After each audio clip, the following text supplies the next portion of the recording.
Today we are in chapter 16 of Revelation. Okay, chapter 16 of Revelation. And we're going to talk about the 7 bowls of wrath. Okay, the 7 bowls of God's wrath. Last week was the introduction. We spoke about the prelude to the bowls. That was chapter 15. And we saw from verse 5, verse 5 onwards. After this I looked, and the sanctuary of the tent of witness in heaven was opened. And out of the sanctuary came the 7 angels with the 7 plagues, clothed in pure bright linen, with golden sachet around their chest. And one of the 4 living creatures gave to the 7 angels 7 golden bowls full of wrath of God, who lives forever and ever. And the sanctuary was filled with the smoke from the glory of God and from his power. And no one could enter the sanctuary until the 7 plagues of the 7 angels were finished. Okay? I'm reading chapter 15, verse 5 to 8. Okay? A great voice sounding from the sanctuary of the tent of witness in heaven. It was spoken to the angels to pour out the contents of the bowl. And once these bowls were poured out, you'll see in chapter 16, verse 17, the ending is declared by "it is done." Okay? 16th adhyayam 17th vakyathile it is done. So once it is set in motion, it will only stop after it is done. Okay? So according to Revelation chapter 10, verse 7, right? But that in the days there would be no more delay. Chapter 10, verse 7. But in the days of the trumpet call to be sounded by the 7th angel, the mystery of God would be fulfilled, just as he announced to his servants the prophet. The mystery of God will be fulfilled. Okay? Earlier you would have found in Revelation chapter 9, verse 11. Revelation chapter 6, verse 9 to 11. The question is asked by the martyrs, how long do we have to wait? And their cry would be answered here and now, saying that all, it is done, it is finished. Your blood has been avenged. It is done. Okay? So this is the prelude that we saw last time. Okay?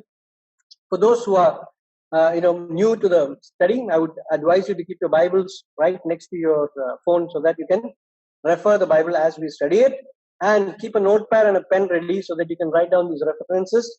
Later on, you can cross-check the references. If you have any doubts, you can tell me. Okay?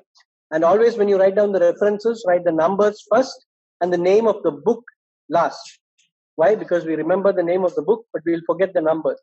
So just to make sure you get the numbers correct, write the chapter and the verse first, and then write the name of the book. Okay? Now, we see the 7 angels who are emerging from the heavenly place. Now, these are heavenly beings or angels who are clothed as though they're clothed like priests. Priestly garments. പുരോഹിതന്മാരുടെ വസ്ത്രം ധരിച്ച പോലത്തെ ഒരു 7 ഏഞ്ചൽസിനെയാണ് നമുക്ക് കാണാനായിട്ട് സാധിക്കുന്നത്. Now, why is their dress defined? Because the work that they're going to do is a holy work. Even the judgment of God, is a divine ministry. And the heavenly temple being filled with the smoke is actually a reflection of what happened during the times of Exodus. And during the times of, when the temple was dedicated. And Isaiah speaks about the heavenly place, where the smoke engulfed them, where he was standing. The same way, the heavenly place that is described here in chapter 15 also was, covered by smoke. What does the smoke represent? Smoke represents the evidence of God's glory and power. Okay? ദൈവത്തിന്റെ മഹത്വം, ദൈവത്തിന്റെ ശക്തിയും കാണിക്കുന്നതാണ് ഈ പുകയെന്ന് പറയുന്നത്. Okay? So this is not a smoke machine. This is not a special effects. This is the presence of the Lord. It sings, shouts out, the glory and the power of His presence is being declared by the smoke that is filling the temple. Okay. If you check Isaiah chapter 6 verse 4, Ezekiel chapter 10 verse 4, and 2nd Chronicles chapter 7 verse 1 to 4, and I'll read it again.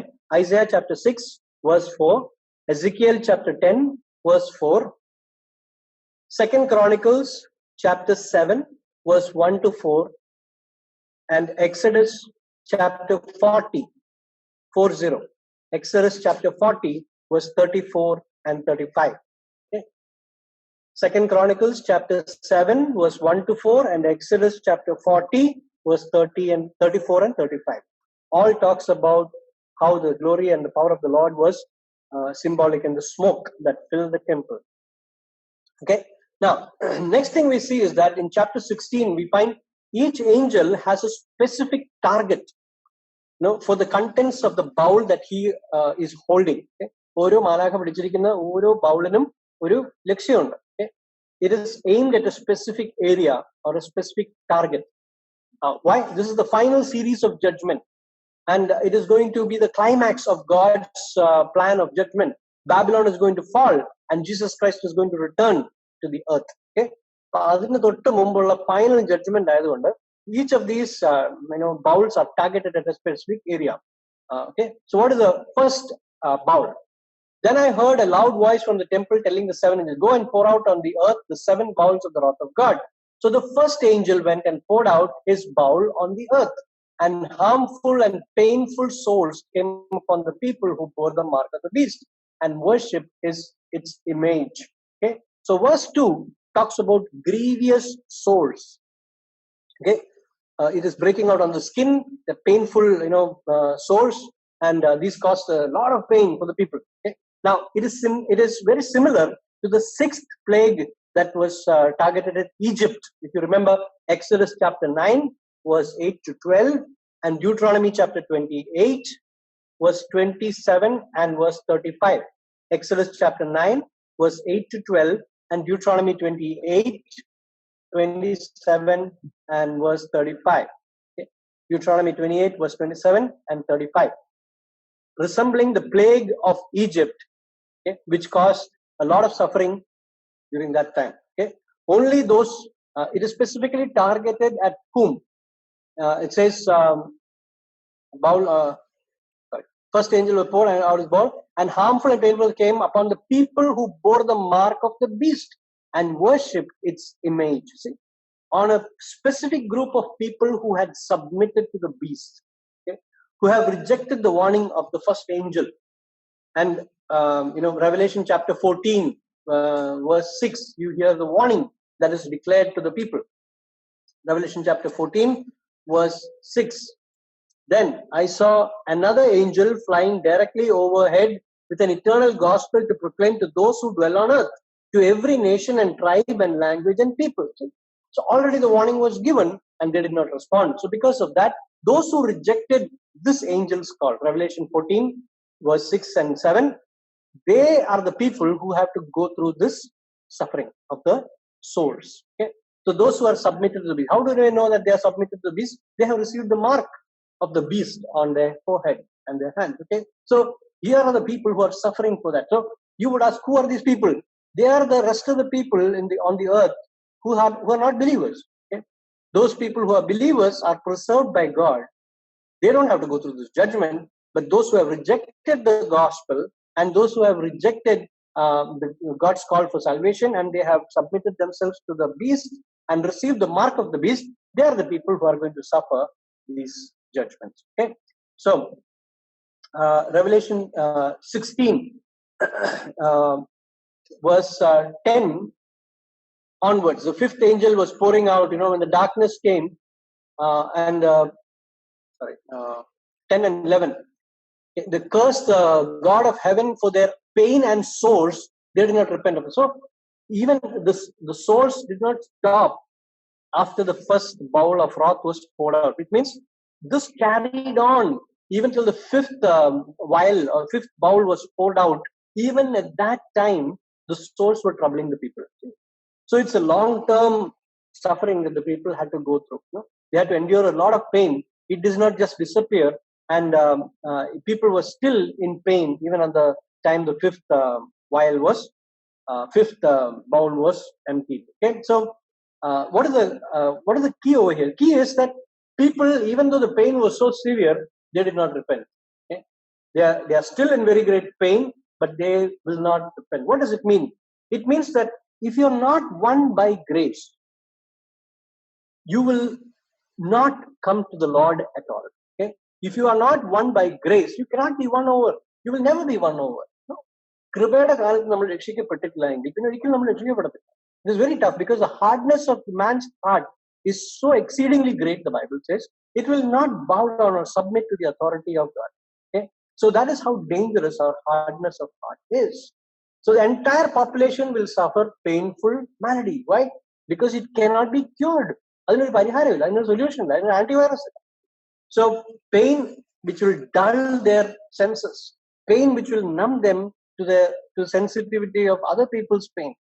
നമുക്ക് വേദന ഉണ്ടാകുമ്പോൾ നമ്മൾ മറ്റുള്ളവരെ നോക്കിയിട്ട് അവരുടെ വേദന നമ്മൾ മനസ്സിലാക്കാനൊന്നും ശ്രമിക്കത്തില്ല. We only are concerned about our pain. നമ്മുടെ പ്രശ്നം, നമ്മുടെ പ്രോബ്ലം മാത്രമേ നമുക്ക് യൂഷ്വലായിട്ട്. So what do? We treat other people in a hostile manner. മറ്റുള്ളവരോട് നമ്മൾ പെരുമാറുമ്പോൾ നമ്മൾ സൗമ്യമായിട്ടൊന്നും പെരുമാറത്തില്ല. We'll be very aggressive towards other people. So people will lose their cool. They will lose their temper on other people. They will even attack other people because they are numbed by their own pain. So relationships will break. It will be, very much strained during their time. People will not cooperate with other people because they'll be suffering a lot of pain. Okay, that is verse 2, where the bowl of the first bowl is poured out, and then these people are going to be suffering a lot of sores.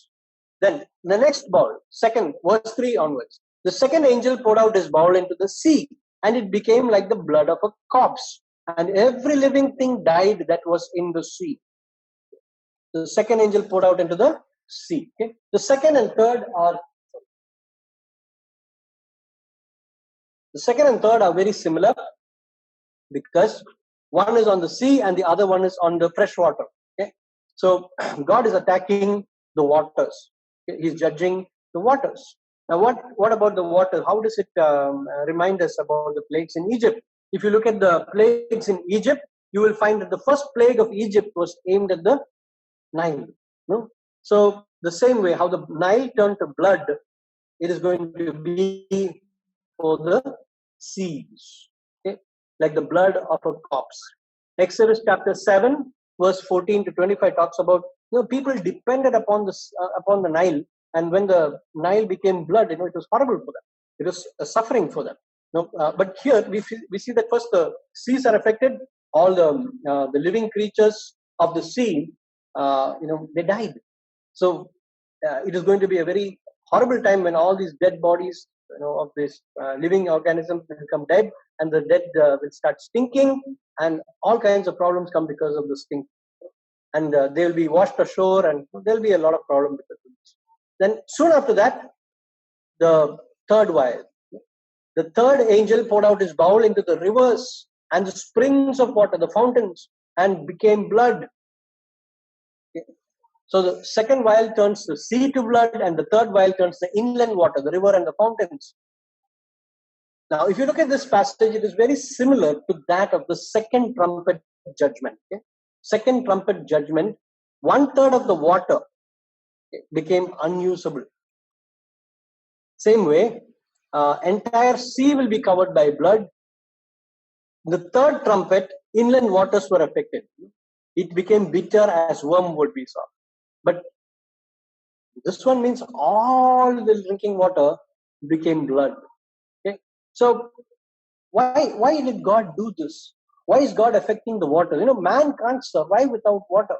And here is the sea turning into water, and you see the inland waters turning into blood. Sea turning into blood, and the inland waters and the fountains turning into blood. Why is the God being so harsh? Actually, it is a retaliation. It is actually an answer to their thirst. Okay? What does the Bible say here? Bible says about this. It says, just are you, O Holy One, who is and who was, for you brought these judgments, for they have shed the blood of saints and prophets, and you have given them blood to drink. It is what they deserve. See, heaven is giving a justification for this. It says the blood of the martyrs that have been shed from time immemorial. From the beginning of time, blood of the martyrs have been shed. And the blood of the godly children have been shed, and they are thirsting for the blood of children of God. And this thirst will be answered by God. God will say, drink. You are wanting the blood of the children? Here, now you drink the blood. So now they will have to drink the blood for their sustenance. Imagine that. Okay. So it is literally God making them drink the blood. Okay. So it is a judgment where God is showing that His judgment is fitting the crime. The crime of persecuting His children, the crime of killing the saints. ഇതിന് ദൈവം പകരം ചോദിക്കുന്നതായിട്ടാണ് ഇവിടെ പറയുന്നത്. Their blood God considers so precious, and because their blood has shed, God is taking revenge on these people who shed the blood by making them drink blood. Okay, so this is the revenge, or this is the justification that heaven gives for this judgment. Okay, so in God's government, we understand that judgment fits the crime. Okay, if you look throughout history, also we see this in action in the Bible. Moses' time, Pharaoh tried to drown the Jewish babies. The boys of the Jews Israelites were thrown into the Nile. And when Pharaoh and his army were following Moses, in the Red Sea, what happened? They drowned in the Red Sea. So when Pharaoh tries to drown the Jewish baby boys, he and his army gets drowned in the Red Sea.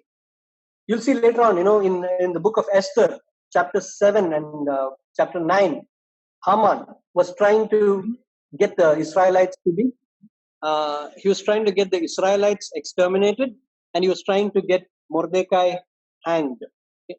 But then in chapter 9, we see that his own family was exterminated, and Haman was hanging on the gallows. Okay. Appo, Devam, adinu tirichu maruvadi parayunnathu, it's like his judgment fits the crime. King Saul, when he was commanded to destroy the Amalekites, he went and forgave that man. He caught that man, he caught him and brought him, but he did not kill that man. Agag, I think it's 1 Samuel 15 and 2 Samuel chapter 1. You will find the same Amalekite whom, from the same group of people called the Amalekites, from them only one guy actually kills Saul. So he was slain by an Amalekite, whereas he was asked to destroy all the Amalekites. So the crime has already been committed, and God's judgment fits that crime. Okay? You'll see throughout the Bible, God has this strange way of bringing it to pass in such a way that, same person who is the reason for that will suffer at the hand of it. Okay? This happens. So God's judgment is fitting crime.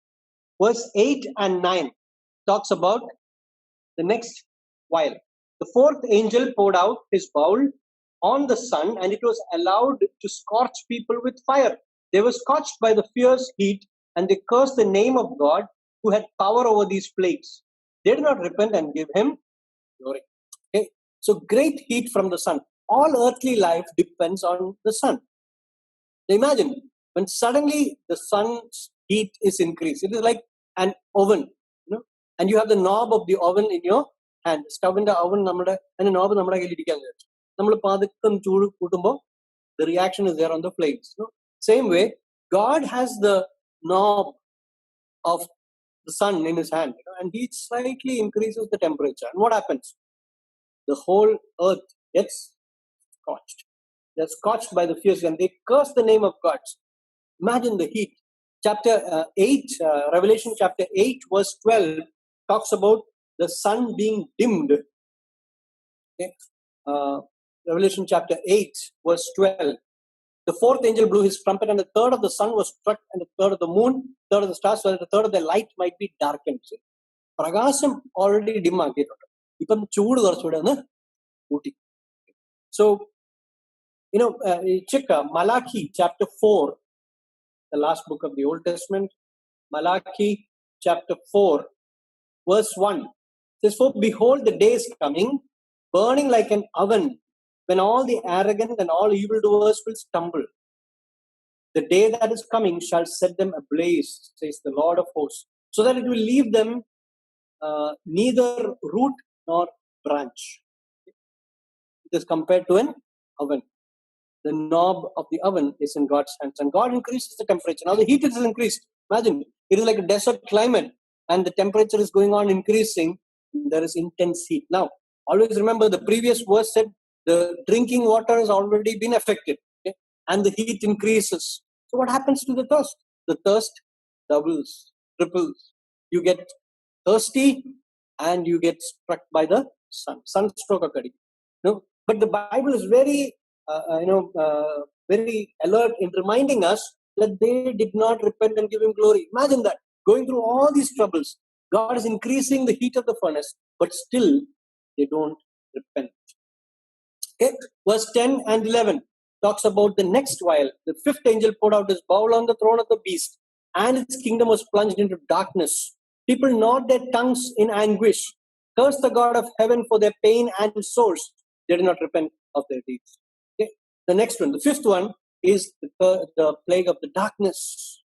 They're reminding us of the Exodus chapter 10, verse 21 to 23, the ninth plague of Egypt. Okay. Exodus chapter 10, verse 21 to 23.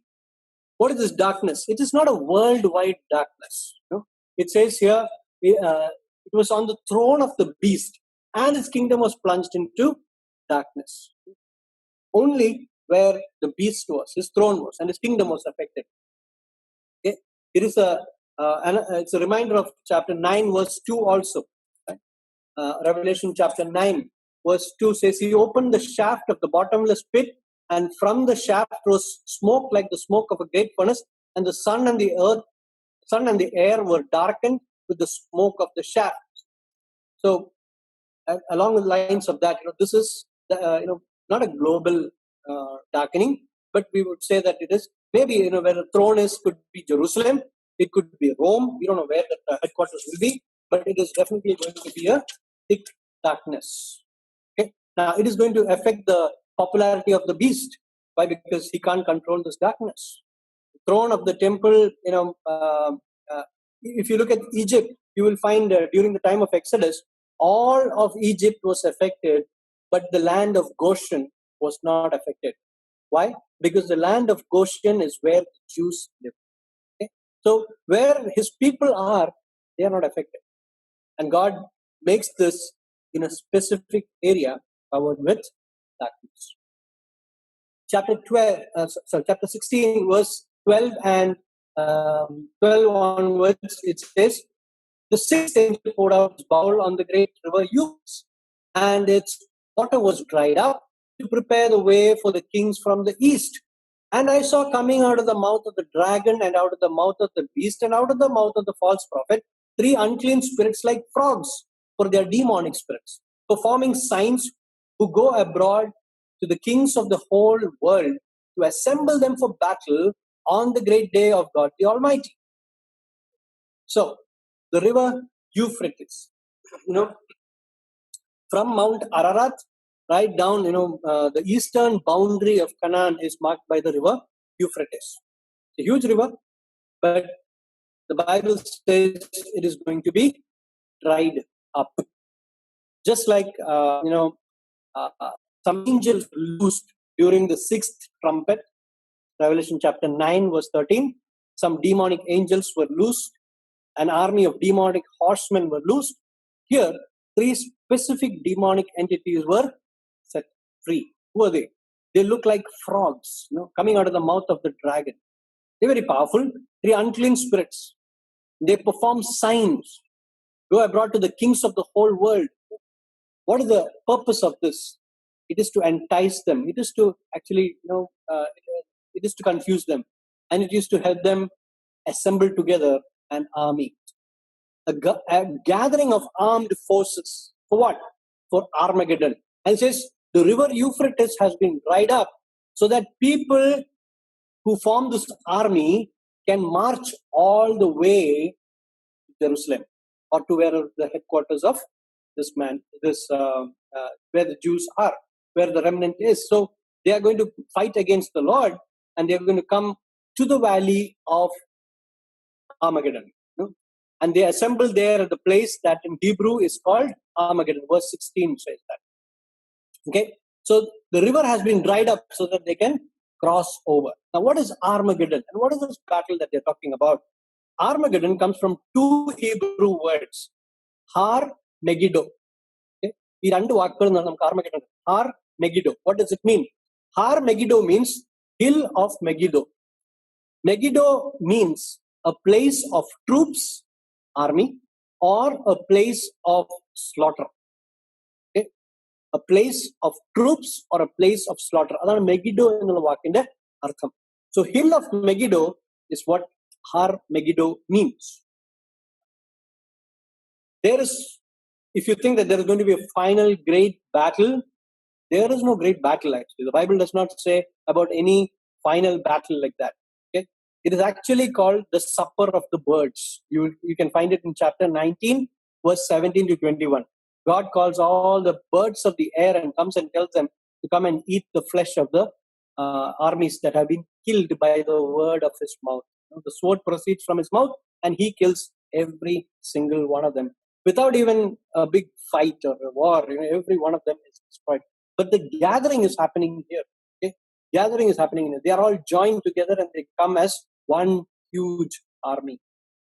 Okay? So I'm going to tell you about this place called Armageddon. Okay? It is also called the valley. The Bible, it also calls it the valley of Jezreel. Okay? It is 14 miles long and 14 miles wide and 20 miles long. This man called Napoleon, the ruler Napoleon, once he stood on the side, when you stand on the Mount Carmel and you look down, you can see this big plain called Megiddo. Okay, he stood there and he looked at this ground and he said, it is the most natural battlefield on earth. Okay? It is the most natural battlefield on earth. It is like a plain ground where armies can assemble and see each other, their strength, their weakness. Battlefield. And from top of the mountain, you can actually see which army is winning and which army is losing. From Mount Carmel, you can actually see this. Now, what are these great battles that have happened on this plain throughout history? Some of the battles are like this. In Judges chapter 5, verse 19, on this plain, Barak defeated the armies of Canaan. Okay? Judges chapter 5, verse 19. Then in Judges chapter 7, on this plain, Gideon fought the Midianites. In 1 Samuel 31, on this plain, King Saul lost his battle and he lost his life in this place. Okay? So, throughout the Bible, this place is mentioned by different names. One is the Valley of Jezreel, and the Bible Old Testament is known as Valley of Jezreel. And all these battles took place there. Judges 5:19, Judges 7, and 1 Samuel 31. Then, in history, the Roman army under General Titus used this ground for their great battle. Okay? Romans under General Titus. Then history also says the Crusaders, they during the Middle Ages, they fought here.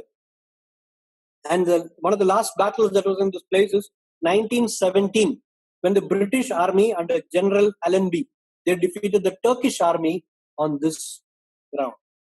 Okay, so all these great battles have been fought in this place. The final battle that is going to be fought in this place is between the armies of the world against the returned Son of God. Okay, that is going to happen later on. We will see that in chapter 19. But till then, let's look at the viewpoints. First of all, from the viewpoint of the armies, from the viewpoint of humans, you will find that this is a gathering by ourselves. ഇവരൊക്കെ വിചാരിക്കുന്ന ഈ പടനായകന്മാരും ഈ സോൾജേഴ്സും എല്ലാം വിചാരിക്കുന്ന ഇത് മനുഷ്യരായിട്ട് കൊണ്ടുവരുന്ന ഒരു യൂണിറ്റിയാണ്. They are bringing this army together by themselves എന്ന് അവർ വിചാരിക്കും. But John tells us it is all according to God's great plan. God is bringing them all together. God is bringing them for a final showdown, and they did not know that. Satanic powers are going to influence them so that this unity will become stronger and more confident. And they will do miracles to impress the leaders. It also shows you, reminds you once again that all these so-called miracle workers and all those people are not, the source is not God. Sometimes the demonic, Revelation chapter 17, verse 17. For God has put it into their hearts to carry out His purpose by being of one mind and handing over their royal power to the beast until the words of God are fulfilled. For God has put it into their hearts to carry out his purpose. So even the enemies, they are gathering, enemies of God are gathering to fulfill the plan of God only.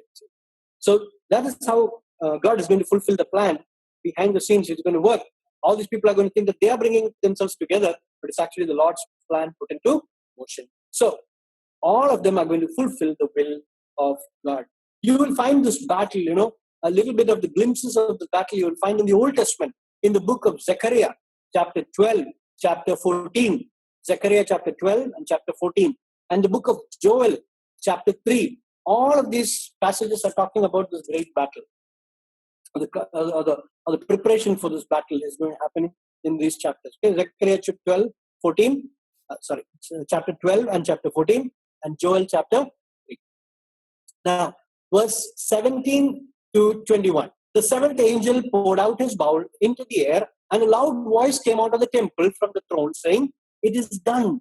And there were flashes of lightning, rumblings, peals of thunder, and a great earthquake, such as there had never been since man was on the earth. So great was that earthquake. The great city was split into three parts, and the cities of the nations fell. And God remembered Babylon the Great to make her drain the cup of the wine of the fury of his wrath. And every island fled away, and no mountains were to be found. And great hailstones, about 100 pounds each, fell from heaven on people, and they cursed God for the plague of the hail, because the plague was so severe. Released the bowl into the air. Before the voice came and said, "It is done," this last the last bowl was poured into the air. Why the air? The Bible calls the Satan as the prince of the air. And this is a judgment on him and his followers. And how is the final vial going to be unleashed? It is going to bring about a great earthquake, as never before. It affects all the cities of the world. The whole world is going to shake. So in chapter 17, you find the religious system of Babylon is going to be judged. Chapter 18, the political and economic system of Babylon will be judged. And Revelation 19, the military strength of Babylon will be judged. Okay, I'll read this again. Revelation chapter 17, the religious system of Babylon is going to be judged. Revelation 18, the political and economic system of Babylon will be judged. And Revelation 19, the military strength of Babylon will be judged. So Babylon is going to fall. The system of the beast is going to fail. And how is that going to happen? Just before that failing, a great earthquake is going to come.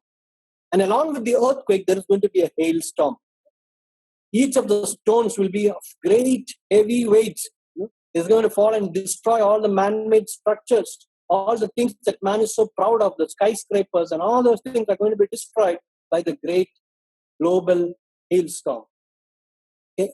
Reminds us of Exodus chapter 9, verse 22 to 26, the plague, the seventh plague of Egypt, when the hail fell on the people. What did Pharaoh and the Egyptians do? The Pharaoh and the Egyptian leaders, they never repented. So the earth dwellers also will not repent. Instead, what did they do? They started to blaspheme God, the Bible says. No? They cursed God for the plague of the hail. Very strange, that the hail should fall on these people who are blasphemers. Why? Because Leviticus chapter 24, verse 16 says, the punishment for blasphemy, for cursing God, is stoning to death. Literally, stones fell on them and they died. So, it's a great judgment. God's judgment fits the crime. Right?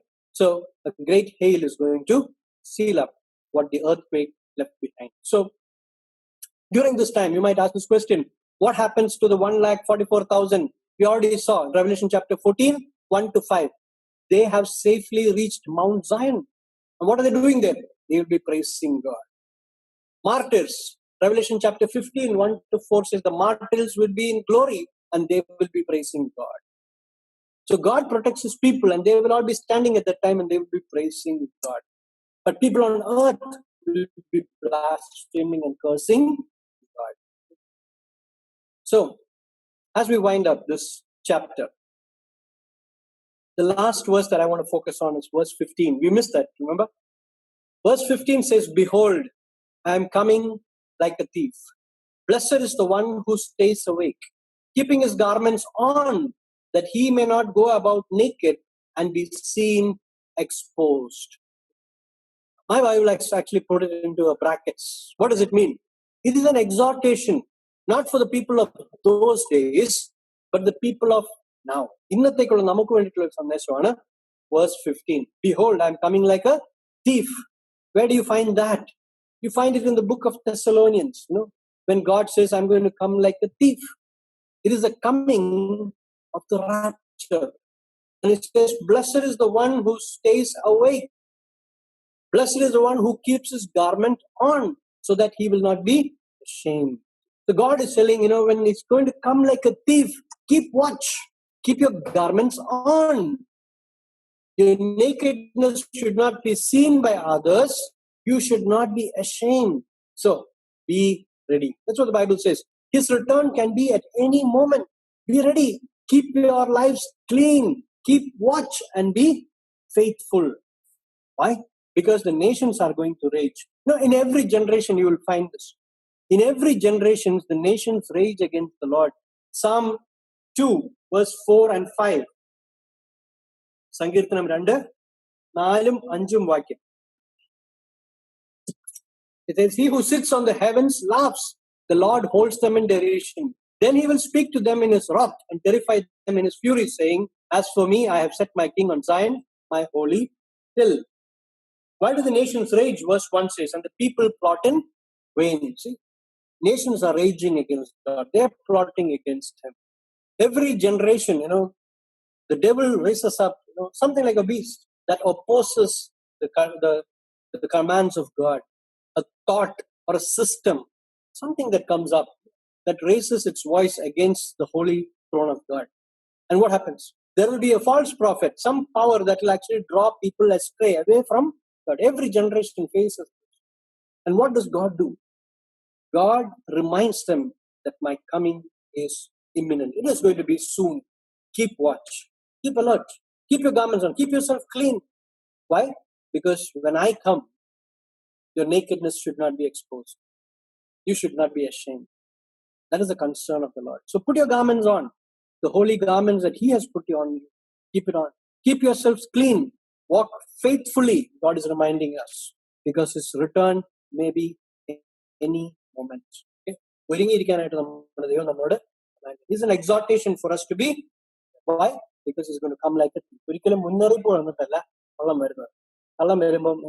He will never warn you. He'll just come suddenly. And he will steal away all that he can take. The same way, when the Lord comes, it is going to be like a thief. You will not accept it. You will not expect it. You'll be totally caught off guard. So the Bible is saying, don't be caught off guard. Be ready. Be ready. Always ready. Why? The way to be ready is to keep watch and keep your garments on. Do not be caught naked. Okay? That is what God's word wants us. So as we look to this passage, let us prepare. Revelation chapter 17, 18 and 19 talks about in detail how the Babylon is going to fall and how step by step God is going to destroy the kingdom of the beast. അവൻ arrange ചെയ്തിരിക്കുന്ന economic policies, അവന്റെ എല്ലാ പ്ലാനുകളും ദൈവം step by step തകർക്കുക. And when that happens, the beast is going to be caught and destroyed. And at the same time, the people who follow the beast will suffer and their leader will be. Okay? So this is going to happen in the next few chapters. Let's prepare ourselves to say, Lord, keep me ready even today. When all these things rise up against you, keep me ready today. So that when you come, I will not be naked and I will not be Karthik.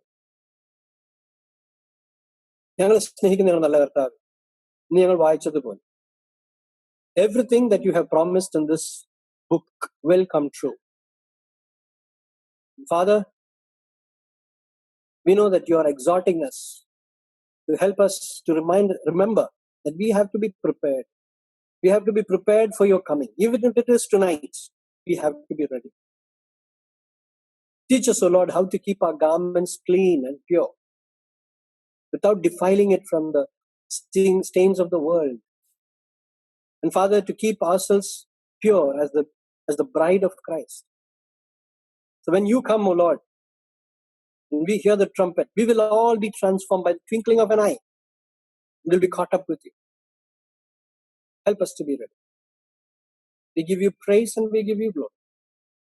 That your will be done, O Lord. Even among your enemies, your will be done.